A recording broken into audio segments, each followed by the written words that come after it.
We are starting our Kamala Harris burn-a-thon right here on the Doug TenNapel channel. I'm Doug TenNapel, and we're here in exile. I'm going to start with Tulsi Gabbard. This is actually the sickest burn, so I'm bringing it to you first.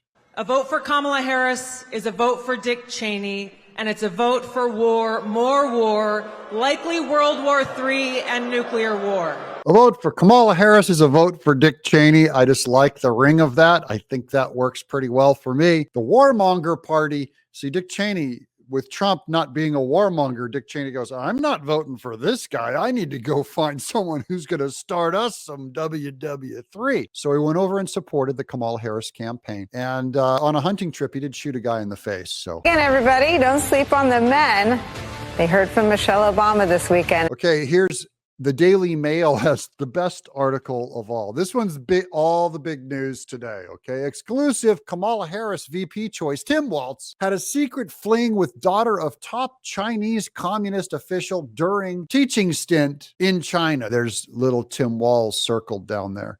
Now, I don't see why he would be dating a Chinese communist girl when, oh, wait a minute, there she is never mind. Tim Walz accused of pushing Chinese Communist Party official's daughter to the brink of suicide during storm-tossed love affair in the 80s made me feel cheap. And I know what you're thinking. Tim Walz is heterosexual? 2024, folks. Chinese, we're Chinese first generation. We love Trump from our bottom of the heart because we know Trump is the only one can save America. Kamala is so stupid. There's the Chinese people on the streets right before the Madison Square Garden Trump rally. She goes on. You are so stupid. You don't know anything. You cannot even answer any question from the camera, from all the media. I love her. I could show her all. She goes on and on, by the way, all day. Here's the next sick burn. This one can be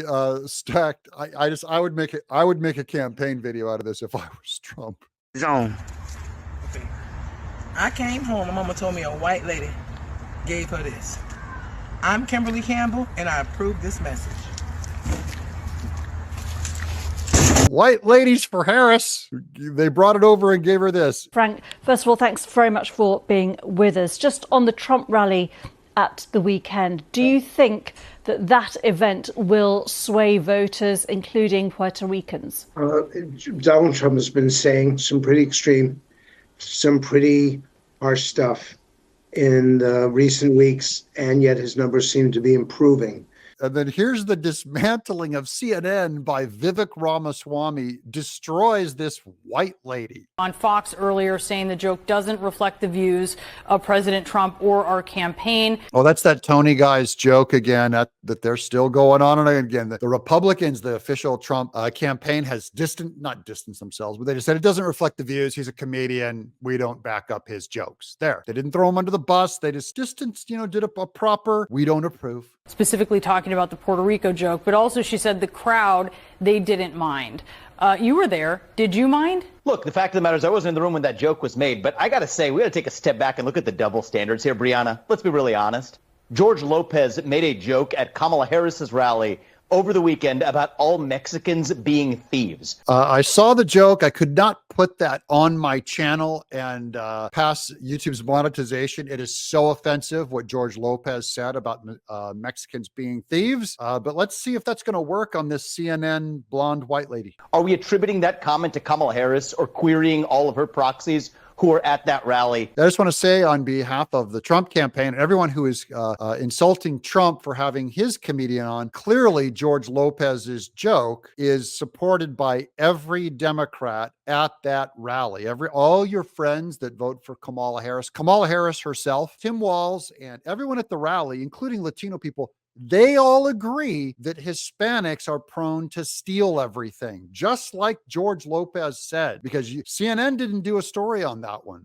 So obviously they agree. This blonde lady agrees about what George Lopez said about Hispanics. Those are the rules. No, we're not. So I think we need to all get off our high horses. Yeah, get off your high horse, lady. I just like that. I like that phrase. Massive insult on her. You're up on a high horse, CNN. And acknowledge that a bad joke was told. It was bad because it wasn't very funny. The audience didn't find it funny. The guys told other funny jokes in other places. This wasn't one of them. I also agree that it wasn't very funny. I didn't laugh, and the audience clearly was not like roaring laughing. It was not that funny. But the media manufacturing of outrage out of this is really just a double standard when you look at the exact kind of jokes being told at the Kamala Harris rally over the weekend.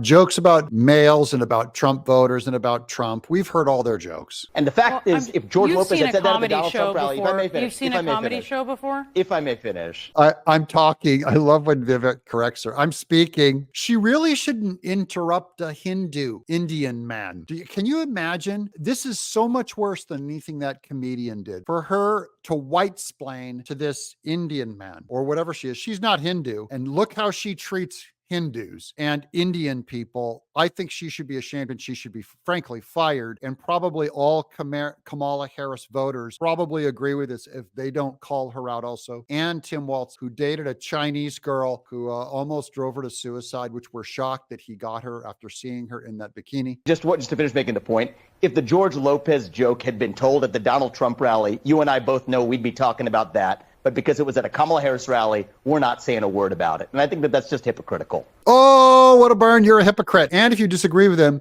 you hate Hindus and you hate Vivek's genetics. The whole time, Tim Walz is doing a live stream calling the people in Madison Square Garden Nazis. Where's the apology for that? Yeah, and look at Tim Walz's last name. Walz und Wild. It's like Wolf Blitzer saying you guys are all Nazis. Yeah, how dare they? This is just, oh man, this campaign, this whole season is running out of gas so fast because the left does not have anything. I was in the room. I was there the entire time. There were multiple Israel flags held up in the audience, not exactly the material of a Nazi rally.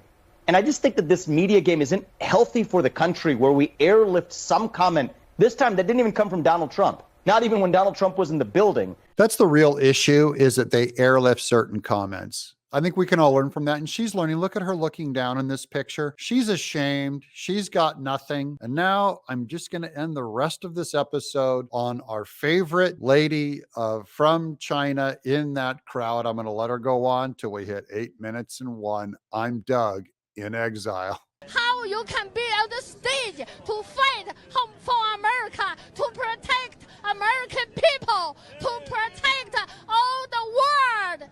You are not qualified. You just need to go home. Let Trump to save America, to save the world, to put America first. If America to be strong, to be saved, and then America can save the whole world.